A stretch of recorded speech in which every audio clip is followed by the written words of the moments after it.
അസ്സലാമു അലൈക്കും വറഹ്മത്തുള്ളാഹി വബറകാത്തു. പ്രിയ നിറഞ്ഞ വിദ്യാർത്ഥികളെ, ഇപ്പോൾ കഴിഞ്ഞ ക്ലാസ്സിലെ എല്ലാ പാഠഭാഗങ്ങളും എല്ലാവരും നോക്കിയിട്ടുണ്ടാകും. വൈൽഡ് ലൈഫിനെ ബന്ധപ്പെട്ടിട്ടാണ്. അതുപോലെ ബയോസ്ഫിയർ റിസർവുകൾ അതിനെക്കുറിച്ച് നമ്മൾ പറഞ്ഞു. അതുപോലെ പ്രത്യേക സ്ഥലങ്ങളിൽ മാത്രം ജീവിക്കുന്ന എൻഡമിക് സ്പെസീസ്, അതുപോലെ എന്താണ് സ്പെസീസ് എന്നൊക്കെ നമ്മൾ വിശദമായിട്ട് പറഞ്ഞു. ഇനി നമ്മൾക്ക് പഠിക്കാൻ നാഷണൽ പാർക്കാണ്. ബയോസ്ഫിയർ റിസർവിനുള്ളിൽ തന്നെ ഉള്ളതാണിത്. On the road side there was another board on which was written Satpura national park. Satpura national park എന്ന് എഴുതിയ ഒരു ബോർഡ് റോഡ് സൈഡിൽ അവർ കണ്ടു. Children are now eager to go there. വിദ്യാർത്ഥികൾ അവിടേക്ക് പോവാൻ ആവേശഭരിതരായിരുന്നു. Madhavji tells them that these reserves are large and diverse enough to protect whole sets of ecosystems. Madhavji പറയുന്നു, ഇത്തരത്തിലുള്ള റിസർവുകൾ, ഈ സംരക്ഷണ കേന്ദ്രങ്ങളെല്ലാം വലുതും അതുപോലെ നമ്മുടെ എക്കോസിസ്റ്റത്തിലുള്ള വിവിധ എല്ലാ തരത്തിലുള്ള ജീവികളെയും പ്രൊട്ടക്ട് ചെയ്യാൻ മാത്രം വ്യത്യസ്തവും വലുതുമാണ് ഇത്തരത്തിൽ റിസർവുകൾ എന്ന് അദ്ദേഹം പറഞ്ഞു. They preserve flora, fauna, landscape and historic objects of an area. ഒരു പ്രദേശത്തെ ഹിസ്റ്ററിക് ഒബ്ജക്ട്സ്, അതുപോലെ അവിടുത്തെ പ്രദേശങ്ങൾ, ഫോൺ നമ്മൾ പറഞ്ഞു, ഫ്ലോറ, അതൊക്കെ ആ വലിയ റിസർവുകൾ സംരക്ഷിക്കുന്നു. Satpura national park is the first reserve forest in India. ഇന്ത്യയിലെ ആദ്യത്തെ റിസർവ് ഫോറസ്റ്റ് ആണ് Satpura national park. The finest Indian teak is found in this forest. ഈ ഫോറസ്റ്റിലാണ് ഇന്ത്യയിലെ ഏറ്റവും നല്ല മഹത്തരമായ തേക്ക് കണ്ടെത്തപ്പെട്ടിട്ടുള്ളത്. There are more than 100 national parks in India. ഇന്ത്യയിൽ 100-ലധികം നാഷണൽ പാർക്കുകൾ ഇന്ത്യയിലുണ്ട്. റോക്ക് ഷെൽട്ടേഴ്സ്, ഇനി നമ്മൾ ഈ കോളത്തിലേക്കാണ്. Rock shelters are also found inside the Satpura national park. Satpura നാഷണൽ പാർക്കിനുള്ളിൽ തന്നെ റോക്ക് ഷെൽട്ടർ, പാറ ഗുഹകൾ. റോക്ക് ഷെൽട്ടർ എന്ന് പറഞ്ഞാൽ ഗുഹകൾ, പാറകൾ കൊണ്ടുള്ള പാർപ്പിടങ്ങൾ, അതായത് ഗുഹകൾ. There are evidences of prehistoric human life in these jungles. ഈ കാടുകളിൽ പഴയകാല മനുഷ്യ ജീവിതത്തിന്റെ അടയാളങ്ങൾ നമുക്ക് കാണാം. This gives us an idea of life of primitive people. ഇത്തരത്തിലുള്ള ഒരു ഇത് നമുക്ക്, ഈ അടയാളങ്ങളൊക്കെ, റോക്ക് ഷെൽട്ടേഴ്സ് ഒക്കെ പഴയകാല ജനങ്ങളെ കുറിച്ചുള്ള, അവരുടെ ജീവിതത്തെ കുറിച്ചുള്ള ഒരു ചെറിയ ആശയം നമുക്ക് നൽകുന്നു. Rock paints are found in these shelters. ഈ ഷെൽട്ടറുകളൊക്കെ റോക്ക് പെയിന്റിങ്, ഈ പെയിന്റിങ്, അതിന് ആ പാറകളുടെ ഗുഹാമുഖത്ത് പെയിന്റിങ് നമുക്ക് കാണാൻ സാധിക്കും. A total of 55 rock shelters have been identified in Pachmari Biosphere. ഈ പാച്ച്മാരി ബയോസ്ഫിയർ റിസർവ്, അതിൻ്റെ ഉള്ളിൽ തന്നെ 55ഓളം റോക്ക് ഷെൽട്ടറുകൾ തന്നെ തിരിച്ചറിയപ്പെട്ടിട്ടുണ്ട്. Figures of animals and men fighting, hunting, dancing and playing musical instruments are depicted in these paint. നമ്മൾ പറഞ്ഞു, rock paintings നമുക്ക് കാണാൻ സാധിക്കും. ആ റോക്ക് പെയിന്റിങ് അധികവും നമുക്ക് അവിടെ ഡെപിക്റ്റ് ചെയ്തിട്ടുള്ളത്, അവിടെ ചിത്രം വരക്കപ്പെട്ടത്, ഡെപിക്റ്റ് ചെയ്യപ്പെട്ടിട്ടുള്ള മൃഗങ്ങളുടെ ചിത്രം, അതുപോലെ മനുഷ്യർ ഫൈറ്റ് ചെയ്യുന്നത്, വേട്ടയാടുന്നത്, ഡാൻസ് ചെയ്യുന്നത്, പോലെ മ്യൂസിക്കൽ ഇൻസ്ട്രുമെന്റ്സിന്റെ ചിത്രങ്ങളൊക്കെ അവിടെ കൊത്തിവെക്കപ്പെട്ടിട്ടുള്ളത്. Many tribals still live in the area. ആ പ്രദേശത്ത് ഇപ്പോഴും ഒരു ഗോത്ര സമൂഹം താമസിക്കുന്നു. As children move ahead they see a board with Satpura Tiger Reserve written on it. അങ്ങനെ കുട്ടികൾ മുന്നോട്ട് നടക്കവേ അവർ സത്പുര ടൈഗർ റിസർവ് എന്നൊരു ബോർഡ് കാണാൻ സാധിക്കുന്നു. Madhavji explains that project tiger was launched by the government to protect tigers in the country. ഈ അപ്പോൾ മാധവ്ജി വിവരിച്ചു കൊടുക്കുക, പ്രൊജക്ട് ടൈഗർ എന്ന ഒരു പ്രൊജക്ട്, ആ പ്രൊജക്ട് ലോഞ്ച് ചെയ്തത് ഗവൺമെന്റ് രാജ്യത്തുള്ള എല്ലാ ടൈഗേഴ്സിനും, എല്ലാ കടുവകളെയും സംരക്ഷിക്കാൻ വേണ്ടിയിട്ട് ഒരു പ്രൊജക്ട് തയ്യാറാക്കിയതാണ്. അതിന്റെ ബന്ധപ്പെട്ട സത്പുര ടൈഗർ റിസർവ്, അതായത് കടുവ സങ്കേതം. The objective of this project was to ensure the survival and maintenance of tiger population in the country. രാജ്യത്തുടനീളം ടൈഗർ പോപ്പുലേഷൻ, അതിനെ മെയിൻ്റെനൻസ്, അതിനെ നടത്തിപ്പ്, അതുപോലെ അതിന്റെ നിയന്ത്രണം, അതുപോലെ അതിന്റെ അതിജീവനം ഉറപ്പുവരുത്തുക എന്ന ഉദ്ദേശത്തോടെയാണ് ഈ പ്രൊജക്ട് നടപ്പിലാക്കിയത്. അതായത് കൂടുതൽ എന്താക്കുക, ടൈഗർ പോപ്പുലേഷൻ വർദ്ധിപ്പിക്കുക, അവരുടേതായ കാര്യങ്ങൾ മെയിൻ്റെനൻസ്, അതായത് അവർക്ക് വംശനാശനം വരാതെ സംരക്ഷിക്കാനുള്ള വഴികൾക്ക് വേണ്ടിയിട്ടാണ് ഈ പ്രൊജക്ട് കൊണ്ടുവന്നത്. ആ tiger still found in these forest. I hope I can see a tiger.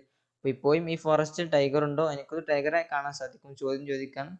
Tiger എന്ന് പറഞ്ഞാൽ is one of the many species which are slowly disappearing from our forest. നമ്മുടെ കാടുകളിൽ നിന്നും സാവധാനം മെല്ലെ മെല്ലെ അപ്രത്യക്ഷമായി കൊണ്ടിരിക്കുന്ന ഒരു വർഗമാണ്, ഒരു ജന്തുവർഗമാണ് ടൈഗർ.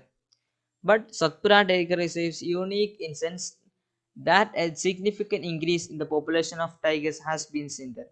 എന്നാലും സത്പുര ടൈഗർ റിസർവ് എന്ന ഈ ടൈഗർ റിസർവ് ടൈഗേഴ്സിന്റെ പോപ്പുലേഷൻ വർദ്ധിപ്പിക്കുന്നതിൽ പ്രത്യേക ഒരു പങ്ക് തന്നെ വഹിച്ചിട്ടുണ്ട്. അത് നമുക്ക് അവിടെ കാണാൻ സാധിക്കും.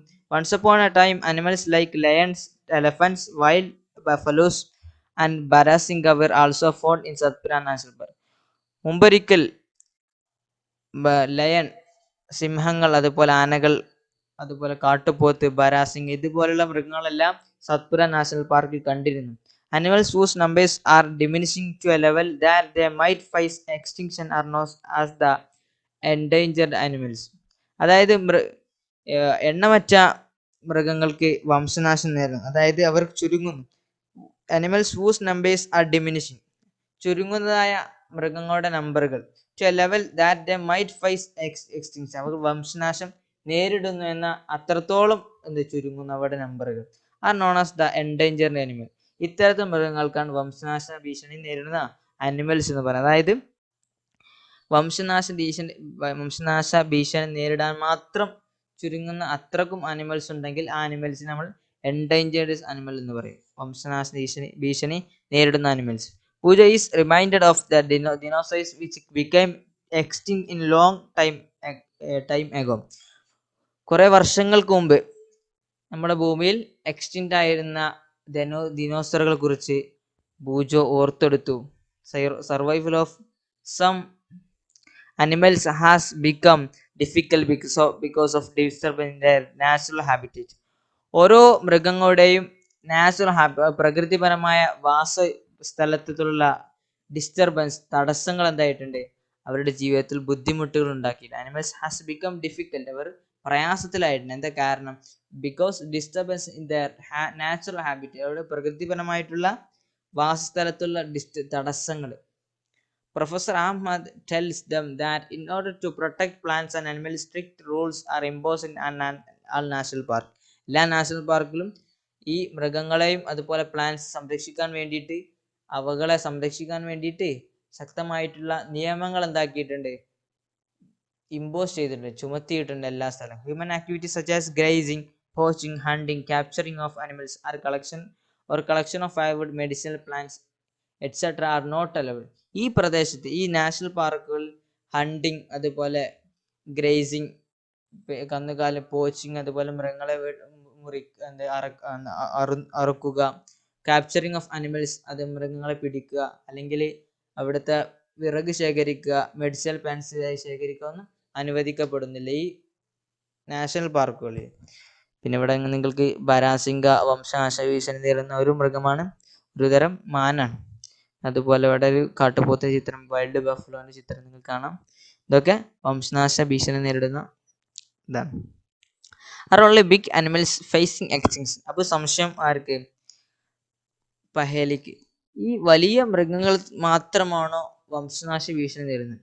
അപ്പോൾ മാധവ്ജി ഒരു ഉത്തരം പറയാം. Madhavji tells പഹേലി that small animals are much more in danger of become extinct than the bigger animals. എന്നാൽ മാധവ്ജി പറഞ്ഞു കൊടുക്കുകയാണ്, ചെറിയ മൃഗങ്ങൾ വലിയ മൃഗങ്ങളെക്കാളും എന്തായിരുന്നു, വളരെ പ്രയാസത്തിലാണ്, അപകടത്തിലാണ്. കാരണം becoming extinct than the bigger animals, വലിയ മൃഗങ്ങളെക്കാളും അവരാണ് എന്താകുന്നത്, കൂടുതൽ വംശനാശ ഭീഷണി അതുപോലെ ചുരുങ്ങുകയും ചെയ്യുന്നത് ചെറിയ മൃഗങ്ങളാണെന്നായിരുന്നു മാധവ്ജി പറഞ്ഞു കൊടുത്തു. At times, ഒരിക്കൽ we kill snakes, frogs, lizards, bats and owls ruthlessly without realizing their importance ecosystem. നമ്മൾ ഓരോ ദിവസവും നമ്മൾ എന്ത് ചെയ്യുന്നു, പാമ്പുകളെ, അതുപോലെ തവളകൾ, പല്ലികൾ, വവ്വാലുകൾ, അതുപോലെ മൂങ്ങകള്, ഇവകളൊക്കെ നിഷ്കരണം നമ്മൾ എന്താക്കുന്നു, കൊല്ലുന്നു. അതേസമയം നമ്മൾ അവരുടെ എക്കോസിസ്റ്റത്തിലുള്ള അവരുടെ പ്രാധാന്യം നമ്മൾ ഒരിക്കലും മനസ്സിലാക്കാതെ അവർ നിഷ്കരണം നമ്മൾ കൊന്നെടുക്കുന്നു. അതെന്താകുന്നു, by killing them we are ഹാമിങ് അവർസെൽഫ്. നമ്മൾ അവരെ കൊല്ലുന്നതിലൂടെ നമ്മുടെ ശരീരത്തെ തന്നെ നമ്മൾ ബുദ്ധിമുട്ടുക, നമ്മുടെ ശരീരത്തെ തന്നെ ഉപദ്രവിക്കുകയാണ്. കാരണം they might be small in size but their role in the ecosystem cannot be ignored. അവരുടെ സൈസ് വലുപ്പം ചെറുതാണെങ്കിലും എക്കോസിസ്റ്റത്തിൽ അവരുടെ റോള് വളരെ വലുതാണ്. ഒരിക്കലും അവഗണിക്കാൻ പാടില്ല. കാരണം അവരാണ് നമ്മളെ ബാക്ടീരിയ മറ്റുള്ള ചെറിയ ചെറിയ പ്രാണികളിൽ നിന്നൊക്കെ നമ്മളെ സംരക്ഷിക്കുന്നത്. ഈ ചെറിയ ചെറിയ സ്നേക്കുകൾ, ഫ്രോഗ്, ലിസാർഡ്സ് ഇതൊക്കെയാണ്. ദേ form part of food chains and food webs. അതുപോലെ അവകൾ എന്തായിത്തീരുന്നു? ഫുഡ് ചെയിനും ഫുഡ് വെബ്സിന്റെയും ഒരു ഭാഗമായിത്തീരുന്നു. കാരണം ഇവകളെ ഭക്ഷിച്ചാണ് ഓരോ ഫുഡ് സൈക്കിള് സ്റ്റാർട്ട് ചെയ്യുന്നത്. അപ്പൊ ഇവകളൊക്കെ നശിപ്പിക്കപ്പെട്ടാൽ എന്താകും? നമ്മുടെ ശരീരത്തെ നശിപ്പിക്കും. കാരണം അവിടെ എന്തുണ്ടാവില്ല, ഫുഡ് സൈക്കിളിനും മറ്റൊന്നൊക്കെ ഒരു സ്ഥാനമില്ലാതെ നമ്മളൊക്കെ പ്രയാസത്തിലാവും. An ecosystem എന്ന് പറഞ്ഞാൽ is made of all the plants, animals and microorganisms in an area along with non-living components such as climate, soil, river, deltas. അപ്പോൾ ഒരു എക്കോസിസ്റ്റം എന്ന് പറഞ്ഞാൽ ഒരു ആവാസ വ്യവസ്ഥ എന്ന് പറയും. ആവാസ വ്യവസ്ഥ എന്ന് പറഞ്ഞാൽ എല്ലാ തരത്തിലുള്ള മൃഗങ്ങളും സസ്യങ്ങളും ചെറിയ ചെറിയ മൈക്രോ ഓർഗാനിസം ഒക്കെ, അതുപോലെ ജീവനില്ലാത്ത വസ്തുക്കളായ ക്ലൈമറ്റ്, സോയിൽ, റിവർ, ഡെൽറ്റ ഇവളൊക്കെ ഉൾക്കൊണ്ടതായ ഒരു ജൈവ സമൂഹം, പരിസ്ഥിതിയും ജൈവ സമൂഹവും കൂടിച്ചേർന്ന ഒരു ആവാസ വ്യവസ്ഥക്കാണ് എക്കോസിസ്റ്റം എന്ന് പറയുന്നത്. ഇനി നമുക്ക് അടുത്ത പറയാൻ, I wonder if there is Annie record of all endangered species. അപ്പോൾ ഇനി ഒരു ചോദ്യം ചോദിക്കുകയാണ്, ഈ വംശനാശ ഭീഷണി നേരിടുന്ന മൃഗങ്ങളുടെയൊക്കെ ജന്തുക്കളുടെയൊക്കെ ഒരു റെക്കോർഡ് ആവുന്നുണ്ടെങ്കിൽ ഞാൻ അത്ഭുതപ്പെടുമായിരുന്നു. അതിനെക്കുറിച്ചാണ് ഇനി പറയുന്നത്. 7.9 red data book. Red data book എന്ന് പറഞ്ഞാൽ നമുക്ക് എല്ലാവർക്കും പെട്ടെന്ന് കേൾക്കുമ്പോൾ ഒരു സംശയം ഉണ്ടാവും. Professor Ahmed explains about red data book to the children. വിദ്യാർത്ഥികൾക്ക് റെഡ് ഡാറ്റ ബുക്ക് എന്താണെന്ന് വിശദീകരിക്കുകയാണ് ആര്? Professor Ahmed. He tells them that red data book is the source book of which keeps a record of all endangered animals and plants. Red data book എന്ന് പറഞ്ഞാൽ source ബുക്കാണ്, ഒരു സ്രോതസ്സാണ്, ബുക്കിന്റെ സ്രോതസ്സാണ്. വിച്ച് കീപ്സ് എ റെക്കോർഡ്, ആ ബുക്കിൽ എന്തായിരുന്നു സൂക്ഷിക്കുന്ന record of all endangered animals, എല്ലാ പ്ലാന്റ്സ്, എല്ലാ വംശനാശ ഭീഷണി നേരിടുന്ന മൃഗങ്ങളുടെയും സസ്യങ്ങളുടെയും എല്ലാ വിവരങ്ങളും ശേഖരിക്കുന്നതായ പുസ്തകത്തിനാണ് റെഡ് ഡാറ്റ ബുക്ക് എന്ന് പറയുന്നത്. Red data book is maintained international by an organisation. അതൊരു റെഡ് ഡാറ്റ ബുക്ക് നിയന്ത്രിക്കുന്നത് ഒരു ഇന്റർനാഷണൽ ഓർഗനൈസേഷൻ, സംഘടനയാണ്. India also maintains red data book for plants and animals found in India. ഇന്ത്യയിൽ കാണപ്പെടുന്നതായ മൃഗങ്ങൾക്കും സസ്യങ്ങൾക്കുള്ള ഒരു റെഡ് ഡാറ്റ ബുക്ക് ഇന്ത്യയും സൂക്ഷിക്കുന്നുണ്ട്. ഒരു ഡാറ്റ ബുക്ക് എന്ന് പറഞ്ഞാൽ എന്താണ്? വംശനാശ ഭീഷണി നേരിടുന്ന മൃഗങ്ങളുടെയും സസ്യങ്ങളുടെയും റെക്കോർഡ്, അതേപോലെ വിവരങ്ങൾ ശേഖരിക്കുന്ന പുസ്തകത്തിനാണ് റെഡ് ഡാറ്റ ബുക്ക് എന്ന് പറയുന്നത്. നിങ്ങൾ മറക്കാതെ ഓർമ്മിച്ചിരിക്കുക. അത് 7.10 The excursion party then entered the deeper into the forest under the guidance of Madhavi. മാധവിയുടെ ഗൈഡൻസിലൂടെ വിദ്യാർത്ഥികൾ എല്ലാവരും ഈ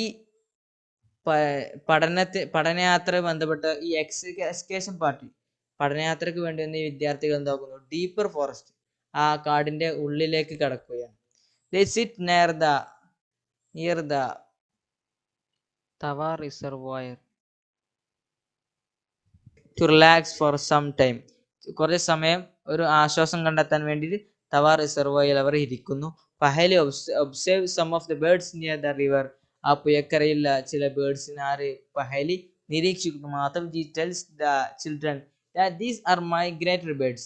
These birds have flown here from other parts of the world. അപ്പോൾ മാധവ്ജി പറഞ്ഞു കൊടുക്കുകയാണ്, ഇത്തരത്തിലുള്ള പക്ഷികളെല്ലാം ദേശാടന പക്ഷികളാണ്. ഈ പക്ഷികൾ ഹാവ് ഫ്ലോൺ ഹിയർ, ഇവിടേക്ക് പറന്നു വന്നത് from other parts of world, ലോകത്തിന്റെ പല വ്യത്യസ്ത ഭാഗങ്ങളിൽ നിന്നും പറന്നു വന്നതാണ് ഈ പക്ഷികൾ. അതിന് ദേശാടന പക്ഷികൾ എന്നാണ് നമ്മൾ വിളിക്കുന്നത്. Migrated birds fly to far away areas every year during A particular time because of climatic change. ഈ മൈഗ്രേറ്റഡ് ബേർഡ്സ്, പക്ഷികൾ വിദൂര ദേശങ്ങളിൽ നിന്ന് പറന്നു വരുന്നു എല്ലാ വർഷവും ഡ്യൂറിങ് എ പാർട്ടിക്കുലർ ടൈം, ഒരു പ്രത്യേക സമയത്ത്, ബിക്കോസ് ഓഫ് ക്ലൈമാറ്റിക് ചേഞ്ച്, പരിസ്ഥിതി മാറ്റങ്ങൾക്കനുസരിച്ച് അവർ പ്രത്യേക സമയത്ത് വർഷങ്ങൾ ഇടവേളകൾ എന്താ ദൂരെ നിന്നും പറന്നു വരുന്നു. They fly for laying eggs as the weather in their natural habitat become very cold and inhospitable. അതായത് അവകള് പറന്നു വരുന്ന എന്തിനാ, വിദൂര ദേശങ്ങൾ മറ്റു ദേശങ്ങളിൽ പറന്നു പോകുന്ന എന്തിനാ, laying eggs അവിടെ മുട്ടയിടാൻ വേണ്ടിയിട്ട്. ആസ് എ വെദർ, കാരണം വെദർ ഇൻ ദയർ നാച്ചുറൽ, അവരുടെ പ്രകൃതിപരമായിട്ടുള്ള വാസസ്ഥലത്ത് എന്തായിരിക്കും, ബിക്കംസ് വെരി വളരെ തണുപ്പായിരിക്കും, അതുപോലെ ഇൻഹോസ്പിറ്റബിൾ, അവിടെ വാസയോഗ്യമായിരിക്കില്ല. അങ്ങനെ വരുമ്പോഴാണ് അവരെന്താകുന്നത്, അവരുടെ നാച്ചുറൽ ഹാബിറ്റേറ്റ്, അതായത് പ്രകൃതിപരമായിട്ട് അവർക്കുള്ളതായ വാസസ്ഥലത്ത് നിന്ന് മറ്റു ദേശങ്ങളിലേക്ക് ഒരു ദേശാടനം നടത്തുന്നത്. Birds who cover long distances to reach another land are known as migratory birds, as Paheli learned in class 7. പഹേലി 7ാം ക്ലാസ്സിൽ പഠിച്ചതുപോലെ ഒരു സ്ഥലത്ത് നിന്നും വിദൂര ദേശങ്ങളിലേക്ക് വളരെ ഡിസ്റ്റൻസുകൾ കവർ ചെയ്യുന്നതായ പക്ഷികൾക്കാണ് നമ്മൾ മൈഗ്രേറ്ററി ബേർഡ്സ്, ദേശാടന പക്ഷികൾ എന്ന് വിളിക്കുന്നത്. ഇനി നമ്മൾ 7.11 അത് നമ്മൾ ശ്രദ്ധിക്കേണ്ട ഒരു കാര്യമാണ്, റീസൈക്ലിംഗ് ഓഫ് പേപ്പർ. നമ്മുടെ പേപ്പർ നമ്മൾ റീസൈക്കിൾ ചെയ്യും, ഒന്നും കൂടി റീസൈക്കിൾ ചെയ്യാൻ വേണ്ടിയിട്ടാണ് ഇവിടെ പറയുന്നത്. Professor Ahmed draws attention of children to another cause of deforestation. വനനശീകരണത്തിന്റെ അടുത്തൊരു പ്രധാനപ്പെട്ട കാരണം ജനങ്ങളുടെ ശ്രദ്ധയിൽപ്പെടുത്തുകയാണ് professor Ahmed. He tells them that it takes 17 full grown trees to make 1 ton of paper. ഒരു ടൺ പേപ്പർ ഉണ്ടാക്കാൻ വേണ്ടിയിട്ട് 17 പൂർണ്ണമായിട്ടും വളരുന്നതായ മരങ്ങൾ അത്യാവശ്യമാണ്. അപ്പോൾ 17 പൂർണ്ണമായിട്ടും വളരുന്ന മരങ്ങൾ കൊണ്ടാണ് ഒരു ടണ്ണ് പേപ്പർ ഉണ്ടാക്കുന്നത്. ഒരു ടൺ പേപ്പർ ഉണ്ടാക്കാൻ വേണ്ടിയിട്ട് എന്ത് വേണം, 17 ഫുൾ ഗ്രോൺ ട്രീസ് അത്യാവശ്യം. Therefore we should save, അതുകൊണ്ട് നമ്മൾ എന്താക്കണം, പേപ്പർ ശരിക്ക് നല്ല സൂക്ഷിച്ച് കൈകാര്യം ചെയ്യണം എന്നാ പറയുന്നത്. കാരണം എന്താ, നമ്മൾ വേസ്റ്റ് ആക്കുന്നതിലൂടെ ഒരു മരം നമ്മൾ നശിപ്പിക്കുകയാണ്. Professor Ahmed also tells that paper can be recycled 5 to 7 times for use. നമുക്ക് നമ്മുടെ ഒരു പേപ്പർ 5 മുതൽ 7 വട്ടം വരെ നമുക്ക് എന്താക്കാം, റീസൈക്കിൾ ചെയ്യാൻ സാധിക്കും. അതിനപ്പുറത്തേക്ക് നമുക്ക് അങ്ങനെ റീസൈക്കിൾ ചെയ്യാൻ സാധിക്കില്ല. If each student saves at least 1 sheet of paper in a day, ഓരോ വിദ്യാർത്ഥിയും ഓരോ ദിവസവും ഓരോ പേപ്പർ സൂക്ഷിക്കുകയാണെങ്കിൽ, സേവ് ചെയ്യുക, we can save many trees in a year. ഒരു വർഷത്തിൽ ധാരാളം ട്രീസ് നമുക്ക് എന്താക്കാം, സംരക്ഷിക്കാൻ സാധിക്കും. We should save, reuse used paper and recycle it. നമുക്ക് എന്ത് ചെയ്യാം, നമുക്ക് സംരക്ഷിക്കാം. അതുപോലെ യൂസറായ പേപ്പറുകൾ റീയൂസ് ചെയ്യാം. അതുപോലെ റീസൈക്കിൾ ചെയ്ത് നമുക്ക് എന്താക്കാം, കുറെ ട്രീസ്, മരങ്ങളെ നമുക്ക് സംരക്ഷിക്കാം. By this we not only save trees but also save energy and water. നമ്മൾ മരങ്ങളെ മാത്രമല്ല സംരക്ഷിക്കുന്നത്, ബട്ട് ആൾസോ സേവ് എനർജി, നമ്മുടെ എനർജിയും അതുപോലെ water needed for manufacturing paper. Paper നിർമ്മിക്കാൻ ആവശ്യമായ വെള്ളവും അതുപോലെ എനർജിയും നമ്മൾ എന്താ സേവ് ചെയ്യുകയാണ്. കാരണം പേപ്പർ നിർമ്മിക്കാൻ കുറെ വെള്ളം വേണം, അതുപോലെ എനർജി വേണം. അതൊക്കെ നമുക്ക് എന്താക്കാം, ഇതിലൂടെ സേവ് ചെയ്യാൻ. മൊറോവർ, അതിനു പുറമെ the amount of harmful chemicals used in paper making will also be reduced. അതേസമയം നമ്മൾ ഇങ്ങനെ റീയൂസ് ചെയ്യും, റീസൈക്കിൾ ചെയ്യുകയാണെങ്കിൽ പേപ്പർ ഉണ്ടാക്കാൻ നമ്മൾ ഉപയോഗിക്കുന്ന കെമിക്കൽസ്, വളരെ അപകടകരമായ ഹാംഫുൾ കെമിക്കൽസ്, നമുക്ക് അതിന്റെ എമൗണ്ട് നമുക്ക് കുറക്കാനും സാധിക്കും. Is there any permanent solution to problem of deforestation problem? എന്തെങ്കിലും ഒരു പെർമനന്റ് പരിഹാരം ഉണ്ടോ എന്ന് ചോദിക്കാം. അതിനാണ് എന്താണ് ഇവിടെ പറയുന്നത്, റീഫോറസ്റ്റേഷൻ. പെർമനന്റ് പരിഹാരം എന്താ, വനനശീകരണത്തിന് നമുക്കുള്ള പെർമനന്റ് ആയിട്ടുള്ള പരിഹാരം 7.12 നമുക്ക് കാണാം. റീഫോറസ്റ്റേഷൻ, വീണ്ടും നമ്മൾ എന്താക്കുക, ഒരു കാട് നിർമ്മിക്കുക. ഡീഫോറസ്റ്റേഷൻ എന്ന് പറഞ്ഞാൽ വനനശീകരണം, റീഫോറസ്റ്റേഷൻ വനനിർമ്മാണം. പ്രൊഫസർ അഹമ്മദ് സജസ്റ്റ് ദാറ്റ്, വിദ്യാർത്ഥികൾ ഉപദേശിക്കുകയാണ്, സജസ്റ്റ് ചെയ്യാണ്, അവിടെ സജസ്റ്റ് ചെയ്യും, that the answer to deforestation is reforestation. നമ്മുടെ ചോദ്യമുണ്ട്, ഡീഫോറസ്റ്റേഷൻ നമുക്ക് വനനശീകരണം എന്നുള്ളത് നമുക്ക് എങ്ങനെ തുടച്ചു മാറ്റാം, അതിനുള്ള ഏക വഴി ഈസ് റീഫോറസ്റ്റേഷൻ, വനം നിർമ്മിക്കുക എന്നാണ്. അതായത് reforestation restocking of the destroyed forest by planting new trees. പുതിയ മരങ്ങൾ നമ്മൾ പ്ലാന്റ് ചെയ്തുകൊണ്ട് നശിച്ചതായ ഈ കാടുകൾ നമ്മൾ വീണ്ടും റീസ്റ്റോക്ക് ചെയ്യുക, വീണ്ടും സ്റ്റോക്ക് ഉണ്ടാക്കിയെടുക്കുക. അതായത് പഴയ സ്റ്റോക്കുകളൊക്കെ തീർന്നു പോയി എന്ത് ചെയ്ത് നമ്മുടെ ഫോറസ്റ്റിന്റെ എല്ലാവരും ഉപയോഗിച്ചു. അപ്പം നമ്മൾ ആ സ്ഥാനത്ത് പുതിയ പുതിയ മരങ്ങൾ വെച്ച് പിടിപ്പിച്ച് ആ സ്റ്റോക്ക് വീണ്ടും restock ആയിക്കുക. The planted trees should generally be the same species which were found in that forest. അപ്പോൾ നമ്മൾ നട്ടുപിടിപ്പിക്കുന്നതായ മരങ്ങൾ ആ ഫോറസ്റ്റിൽ ഉണ്ടായിരിക്കുന്ന ആദ്യമേ പണ്ടേ കണ്ടെത്തപ്പെട്ടതായ അതേ വർഗത്തിൽപ്പെട്ടതായ എന്തായിരിക്കണം, മരങ്ങളായിരിക്കണം നമ്മൾ വെച്ച് പിടിപ്പിക്കേണ്ടത്. അതായത് മുമ്പ് നമ്മുടെ ഫോറസ്റ്റിൽ ഒരു തേക്കിന്റെ വർഗമായിരുന്നെങ്കിൽ ഇനി നമ്മൾ അതിന് വെട്ടി നശിപ്പിച്ചാൽ അവിടെ നമ്മൾ വീണ്ടും നമ്മൾ എന്താക്കുന്നത്, വെച്ച് പിടിപ്പിക്കുന്നതായിരിക്കും തേക്കിന്റെ തൈകളായിരിക്കണം. Should plan at least as many trees as we cut. നമ്മൾ മുറിക്കുന്നതിനെ അതിനേക്കാൾ കൂടുതൽ നമ്മൾ മരങ്ങൾ വെച്ച് പിടിപ്പിക്കേണ്ടത്. Reforestation can take place naturally also. അതുപോലെ തന്നെ നമ്മൾ മനുഷ്യർ എന്താക്കുന്നു, ഈ മരങ്ങളും മറ്റൊക്കെ വെച്ച് പിടിപ്പിക്കുക. അതിന് പുറമെ ഈ റീഫോറസ്റ്റേഷൻ വന നിർമ്മാണം ക്യാൻ ടേക്ക് പ്ലേസ് നാച്ചുറലി, പ്രകൃതിപരമായിട്ട് ഓട്ടോമാറ്റിക് ആയിട്ടും അത് സംഭവിക്കുന്നു. If the deforested area is left undisturbed, മനുഷ്യന്മാരൊന്നും ഇല്ലാതെ, തടസ്സങ്ങളൊന്നുമില്ല, അൺഡിസ്റ്റർബ്ഡ്, ശല്യങ്ങളൊന്നും ഇല്ലാതെ ഈ ഡീഫോറസ്റ്റ് ഏരിയ നമ്മൾ ഉപേക്ഷിക്കുകയാണെങ്കിൽ ഇറ്റ് റീ എസ്റ്റാബ്ലിഷസ് ഇസ്റ്റിസ്, അത് സ്വമേധയാ എന്താകും, അവിടെ ഒരു റീ എസ്റ്റാബ്ലിഷൻ, വീണ്ടും ഒരു നിർമ്മാണം നടക്കും. അതായത് മരങ്ങളൊക്കെ, അതായത് ഒരു ജനങ്ങളൊന്നും വസിക്കാത്ത ഒരു കാട്, ആ കാടിൽ എന്തായി മരങ്ങളൊക്കെ അങ്ങനെ ഓട്ടോമാറ്റിക് എന്തായി കുറെ കാലം കഴിഞ്ഞ് അതെന്തായി മുറിഞ്ഞു വീണു. ശേഷം ആ സ്ഥാനത്ത് വേറെ ചെറിയ ചെറിയ മരങ്ങളൊക്കെ പൊട്ടിമുളച്ച് എന്താകും, അവിടെ വീണ്ടും ആ മരങ്ങൾക്ക് സ്ഥാനം, നശിച്ചു പോയ മരങ്ങൾക്ക് വീണ്ടും വേറെ മരങ്ങൾ എന്തായാലും എത്തിയിട്ടുണ്ടാവും. അതുകൊണ്ട് അത് natural reforestation. Natural reforestation there is no role for human. മനുഷ്യന്മാർക്ക് എന്തില്ല, ഒരു റോളുമില്ല, അതില് ഈ റീഫോറസ്റ്റേഷൻ ഒരു റോളുമില്ല. We have already caused tremendous damage to our forest. നമ്മൾ മറിച്ച് എന്താക്കിയിട്ടുണ്ട്, മുമ്പ് വലിയ വലിയ ഡാമേജുകൾ, നമ്മുടേതായ ഫോറസ്റ്റുകൾക്ക് വലിയ ഡാമേജുകൾ നമ്മൾ വരുത്തി വെച്ചിട്ടുണ്ട്. If you have to retain our green wealth for future generation, നമ്മുടെ കടന്നു വരുന്നതായ ഫ്യൂച്ചർ, ഭാവിയിലുള്ള ഈ വരുന്ന തലമുറകൾക്ക് നല്ലൊരു ഗ്രീൻ വെൽത്ത് നമ്മൾ നിർമ്മിച്ചു കൊടുക്കണമെങ്കിൽ plantation of more trees is the only option. അതിലുള്ള ഏറ്റവും പ്രധാനപ്പെട്ട ഓപ്ഷൻ എന്താ, പുതിയ നല്ല നല്ല വലിയ ധാരാളം മരങ്ങൾ നമ്മൾ വെച്ചു പിടിപ്പിക്കുന്നു. Professor Ahmed told them that in India we have the Forest Conservation Act. നമ്മുടെ ഇന്ത്യയിൽ ഫോറസ്റ്റ് കൺസർവേഷൻ, വന പരിപാലന നിയമം നയമുണ്ട്. This act is aimed at preservation and conservation of natural forests and meeting the basic needs of people living in or near the forest. അതിൽ ലക്ഷ്യം വെക്കുന്നത് പ്രകൃതിപരമായിട്ട് വളരുന്നതായ ഫോറസ്റ്റുകളൊക്കെ സംരക്ഷിക്കുക, അതുപോലെ അവിടെ ജീവിക്കുന്നതായ ജനങ്ങളുടെ പ്രധാന ആവശ്യങ്ങൾ എന്തായി നിർവഹിക്കാനുള്ള സമ്മതം കൊടുക്കുക എന്നതാണ് ഫോറസ്റ്റ് കൺസർവേഷൻ ആക്ട് നിർദ്ദേശിക്കുന്നത്. After some rest, Madhavji asked the children to start heading back because it is not advisable to stay in the jungle after sunset.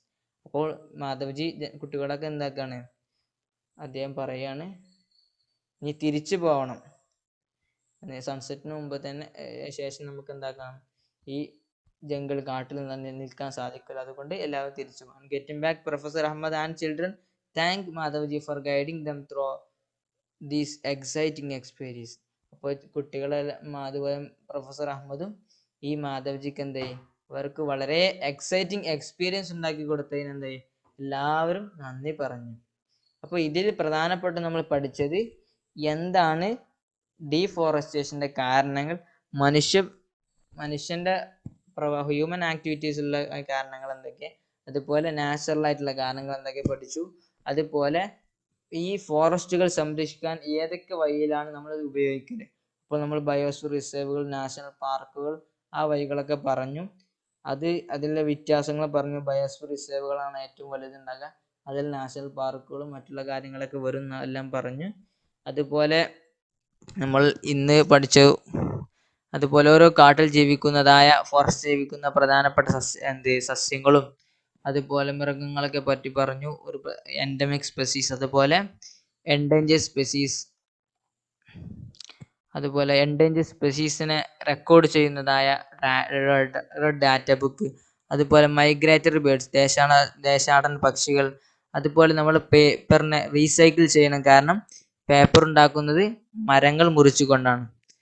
അപ്പോൾ പേപ്പറുകൾ നമ്മൾ ധരിക്കണം, സംരക്ഷിക്കണം. അതുപോലെ ഡീഫോറസ്റ്റേഷൻ, നമ്മൾ അതിനെ തടുക്കണമെങ്കിൽ ഏക വഴി റീഫോറസ്റ്റേഷൻ ആണ്, പുതിയ മരങ്ങൾ വെച്ച് പിടിപ്പിക്കലാണെന്ന് ഒരു നല്ല ഉപദേശം കൂടി നമുക്ക് കിട്ടിയിട്ടുണ്ട്. അപ്പോൾ നമ്മളെല്ലാവരും നല്ല ഈ മരങ്ങളൊക്കെ ചെറിയ ചെറിയ തൈകളൊക്കെ വെച്ച് പിടിപ്പിക്കുക. നമ്മുടെ ഭാവി തലമുറയ്ക്ക് നല്ലൊരു നേട്ടം നമ്മൾ കൊടുക്കണം. ഓക്കെ, ഇൻഷാ അല്ലാഹ് ഈ പാഠം നിങ്ങൾക്ക് ഉപകരിക്കട്ടെ. ഇൻഷാ അല്ലാഹ് ഇനി എന്തെങ്കിലും സംശയങ്ങളിലേക്ക് ചോദിക്കണം. എല്ലാ സംശയങ്ങളും ചോദിച്ച് ഈ പാഠം പൂർണ്ണമായിട്ട് മനസ്സിലാക്കിയെടുക്കണം. എന്തെങ്കിലും സംശയങ്ങളിൽ നിങ്ങൾ ചോദിക്കുക. ഓക്കെ, അസ്സലാമു അലൈക്കും വറഹ്മത്തുള്ളാഹി വബറകാതുഹു.